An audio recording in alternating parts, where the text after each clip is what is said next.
Je m'appelle Alexandra Villard, je suis art-thérapeute à la Pierre Blanche. J'interviens et sur les semaines de santé intégrative autour de l'homéopathie et en cabinet, en ambulatoire. L'art-thérapie a été utilisée au départ avec les gens qui revenaient de la guerre et puis les grands traumatisés. Ces personnes-là ne pouvaient pas expliquer ce qu'elles avaient vécu. Elles étaient en manque de mots tant les événements les avaient choquées. Et donc utiliser la peinture, les images, ça peut être le chant, le modelage, la danse, ça permet d'avoir d'autres médiations que les mots pour pouvoir témoigner de ce qui nous arrive.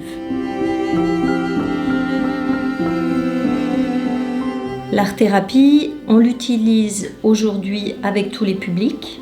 On va l'utiliser avec les enfants qui justement n'ont pas toujours les mots.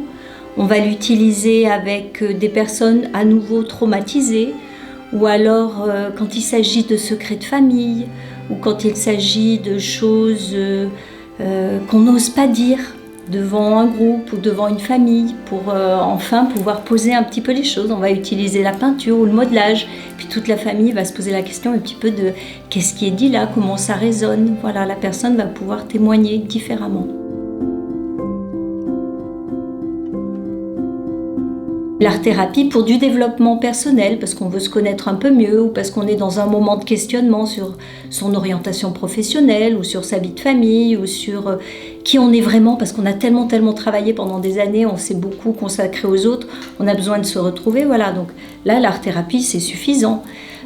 Pour des difficultés scolaires, pour de la prévention, parce qu'un enfant est turbulent, parce que il est hyperactif, parce que au contraire il est timide ou il manque de confiance en lui, l'art-thérapie ça permet vraiment de débloquer des situations ou de faire de la prévention. Quand on a eu un petit traumatisme parce que y a des soucis dans la famille, il y a une perte d'emploi, parce que y a du harcèlement à l'école, parce que l'art-thérapie est suffisant en lui-même.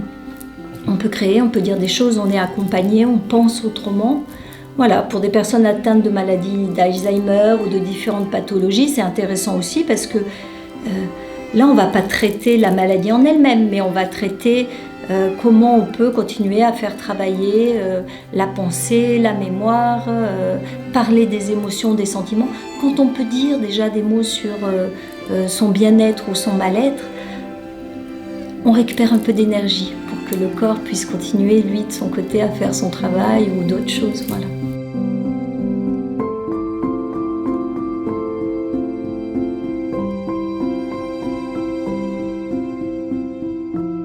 La particularité de la Pierre Blanche, et c'est ce qui est très intéressant dans ce centre, c'est qu'on travaille en équipe. Voilà.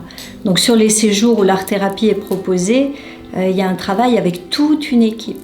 Parce qu'il y a vraiment le traitement qu'on peut apporter au niveau de l'homéopathie, de l'acupuncture ou de la médecine traditionnelle, plus ce que la personne vit de par sa maladie, ce qu'elle vit en famille, quelles sont les difficultés qu'elle rencontre ou au travail. Donc ça, l'art-thérapie, ça permet de poser des choses ou de dire des choses, mais ça peut être en séance aussi avec d'autres professionnels du centre. Et puis voilà, il y a vraiment toute une équipe ici. Il y a aussi l'alimentation, il y a aussi... tout est en jeu, on n'est pas qu'une chose. Donc l'idéal, voilà, c'est une approche où il y a plusieurs particularités.